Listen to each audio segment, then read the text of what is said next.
ক্ষমতা আছে। তোমার মারবো এক্ষুনি, দেখবা? নাম কি আপনার? নাম কি আপনার? নাম আমার নাম 00। দাদা, একটা মেয়েকে অকথ্য ভাষায় গালাগাল দিলেন কেন? আমার ভুল হয়ে গেছে।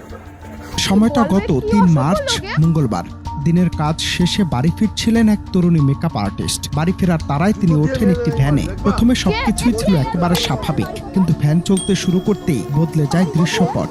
ভ্যানে বসে থাকা যুবক অনুপ বিশ্বাস রূপে গোবিন্দ হঠাৎই তরুণীর দিকে খারাপভাবে হাত বাড়ান।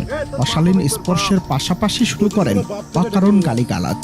আচমকা এমন আচরণে হতভম্ব হয়ে পড়েন ওই তরুণী, কিন্তু চুপ করে থাকেননি তিনি।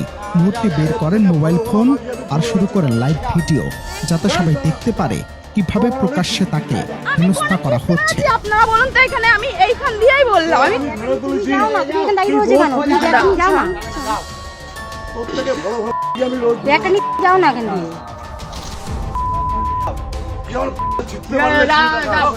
সেখানে লাইভ শুরু হতেই যেন আরো ক্ষেপে ওঠেন অভিযুক্ত যুবক। তিনি একের পর এক কুরুচিপূর্ণ ভাষায় গালিগালাজ করতে থাকেন। পরিস্থিতি তখন ক্রমে উত্তপ্ত হয়ে উঠছিল। ভিডিওতে দেখা যায় এক পর্যায়ে জুতো হাতে নিয়ে তরুণীর দিকে তেড়ে আসেন অনুপ বিশ্বাস। যদিও ভয় না পেয়ে তরুণীও সঙ্গে সঙ্গে প্রতিবাদ জানানোর চেষ্টা করেন। লাইভ ভিডিওতে ধরা পড়ে সে পুরো ঘটনা। প্রকাশ্য রাস্তায় এক মেকআপ শিল্পীকে হেনস্থা করার লজ্জাজনক দৃশ্য। আর সেই ভিডিও মুহূর্তের মধ্যে ছড়িয়ে পড়ে সোশ্যাল মিডিয়ায়।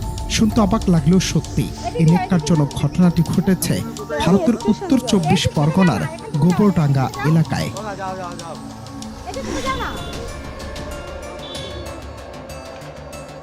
সামাজিক মাধ্যমে ভিডিও ভাইরাল হওয়ার মাত্র 6 ঘন্টার মাথায় বসিরহাট থেকে অভিযুক্ত অনুপ বিশ্বাসকে গ্রেফতার করে পুলিশ।